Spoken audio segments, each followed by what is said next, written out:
Good morning, good afternoon, or good evening. Whatever time it is, wherever in this world it is that you are, welcome once more to another live stream of Alexandra Mayers Live, page by page reading and commentary of the modern English version of the Bible. It's been about 3 months since I have come back to do this reading of the Bible, and that's a shame. But then again, everything does happen as it's supposed to, according to God's plan. And if you don't believe that, then I don't really know why you would be listening to this live stream. Yeah, we're in the book of Deuteronomy. Hopefully, we can get back to doing this every day. Um, just as a side note or a sidewalk from the path that we're about to embark on, I'm doing well. I have a lot of blessings in my life, a lot of very good things in my life. Sometimes I take the time to take stock of my life as I am right now. And I can't believe that I'm 45 years old, living a really interesting, adventurous, and good life. You know, I remember being like 5 years old and thinking to myself, I wonder what the world's going to be like when I'm 25. And I used to think 25 seemed so far away. Now it feels like it was just yesterday. But everything in my world is going pretty well. I've hit some major accomplishments this year when it comes to my personal life, my my goal to become the healthiest version of myself. For those of you who haven't joined me in a while, I'm still smoke free. I stopped smoking back in February of this year and I stuck to it. I also have majorly cut down my drinking. I'm not ever going to say I'll never drink again because at least once a month, I know I'm going to want to have a hard cider night, or maybe I'll want to have a glass of wine. Who knows? Or maybe I won't. But still, I found that it was very easy for me to keep the alcohol out of my life after I made the commitment to stop smoking. So now I'm just to the point to where I'm just trying to keep my day-to-day dealings and my day-to-day life as positive and uplifting as possible. And part of that I feel is returning to this page by page reading and commentary of the Bible because I always enjoy when I do it. It's just a matter of motivating myself to sit down and take usually less than an hour out of my day to do it. But we're back to doing that now. And there's a few other things that I'm hoping that I can comfortably implement into my life to improve my life. So I'm doing what I can do. So, anyway, today let's go into Deuteronomy chapter 15. This chapter goes over the sabbatical year, freeing slaves, and the firstborn animals. So, here we are. At the end of every 7 years, you shall grant a relinquishing of debts. This is the manner of the relinquishing. Every creditor that has loaned anything to his neighbor shall relinquish it. He shall not exact it of his neighbor or of his brother, because it's called the Lord's relinquishment. Oh, wouldn't that be nice if everywhere still adhered to this? I mean, there's some credit companies that adhere to debts falling off every 7 years, but it would be nice if that was a universal law. You may collect it from a foreigner, but that which your brother has that is yours, your hand shall release. However, there will be no poor among you, for the Lord will greatly bless you in the land which the Lord your God has given you for an inheritance to possess. If only you carefully obey the voice of the Lord your God by carefully observing all these commandments, all these commandments which I command you today. For the Lord your God will bless you, just as he promised you, and he will lend to many nations, but you shall not borrow. You will reign over many nations, but they will not reign over you. And just as a, comment, I have found in life that when you're not stingy with other people, somehow more blessings do come to you. So I just kind of wanted to put that thought out there because I've just noticed over the years that some people almost get this strange kind of high off of being a quote unquote cheapskate. And maybe they do get a high from it because maybe they feel like they're getting over on people, but um it's just always been something in my core that's told me it's not good to be a cheapskate. It's not good to withhold from others or yourself when you're able to give, when you're able to help, when you're able to contribute. So it's just my personal thought, but um, I'm not really looking to surround myself with cheapskates anymore. Not at all. If there be among you a poor man, one of your brothers within any of your gates in your land, which the Lord your God has given you, you must not harden your heart or shut your hand from your poor brother, but you shall open your hand wide to him and must surely lend him what he is sufficient for his need in that which he lacks. Beware lest there be a wicked thought in your heart, saying, The seventh year, the seventh year, the year of release is at hand, and your eye be evil against your poor brother, and you give him nothing, and he cry out to the Lord against you, and it becomes sin in you. You must surely give to him, and your heart shall not be grieved when you give to him, because in this thing the Lord your God will bless you in all your works, and in all that you put your hand to do. For the poor will never cease from being in the land. Therefore I command you, saying, You shall open your hand wide to your brother, to your poor and needy in your land. I wish a lot of our political leaders would go over this part of Deuteronomy 15. There's too many homeless right now in the United States.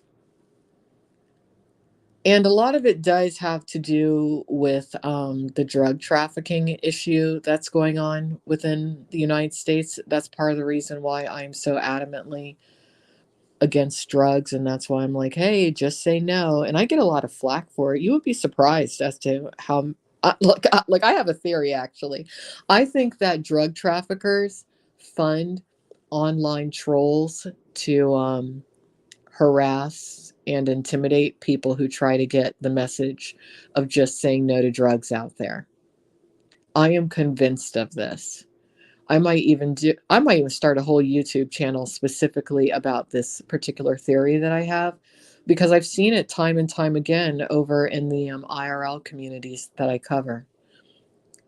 I think that there is definitely some sort of an agenda specifically from drug traffickers, sex traffickers, and other people linked to organized crime to go after and silence and intimidate and stalk and defame people online with positive messages.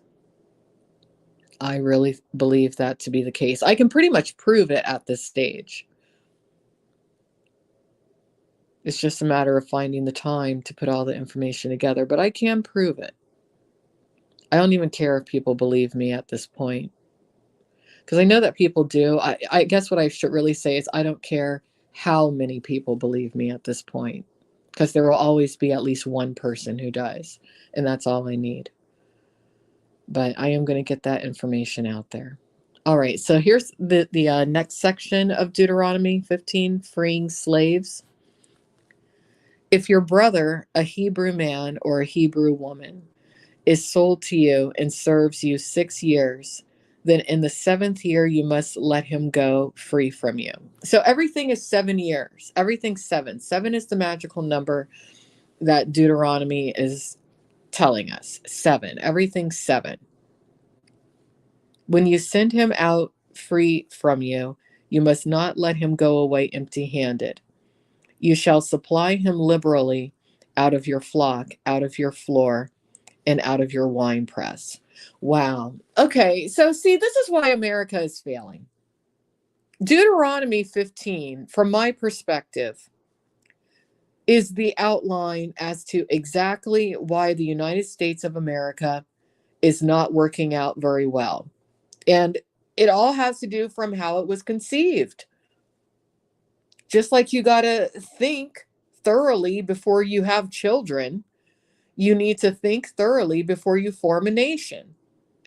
This nation was formed, number one, it was basically built on or built by a bunch of criminals.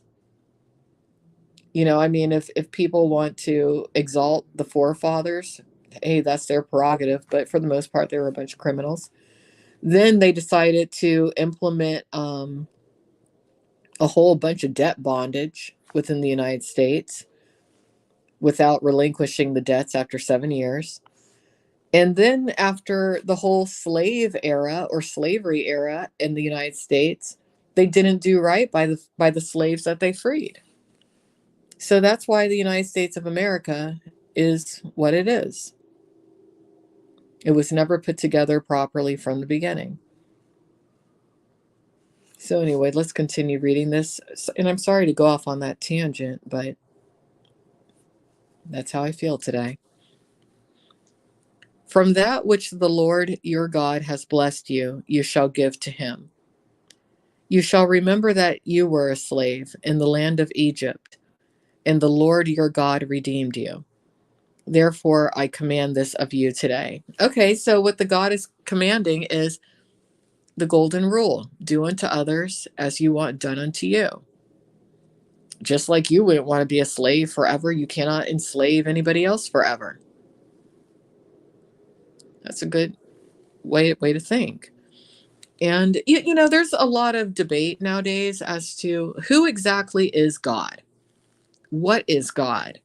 Where is God? There's some people who want to say that there is no God. I do not believe that. I believe without a doubt that there is God. Intelligent design, a supreme creator, a supreme being. From my perspective, yes, there is. And without a doubt, I believe that Jesus Christ happened. Yes.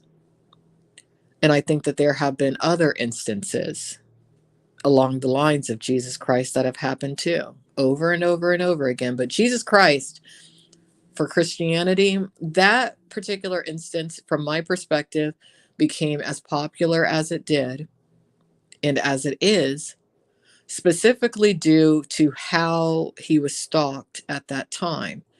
That was really one of the first well-recorded cases of gang stalking. And it still happens. But I just kind of feel like Jesus dealt with so much that part of the good karma that came back to the energy, the being that is Jesus Christ, was for Christianity to become as big and widespread as it became. Because those people who were after Jesus were so bad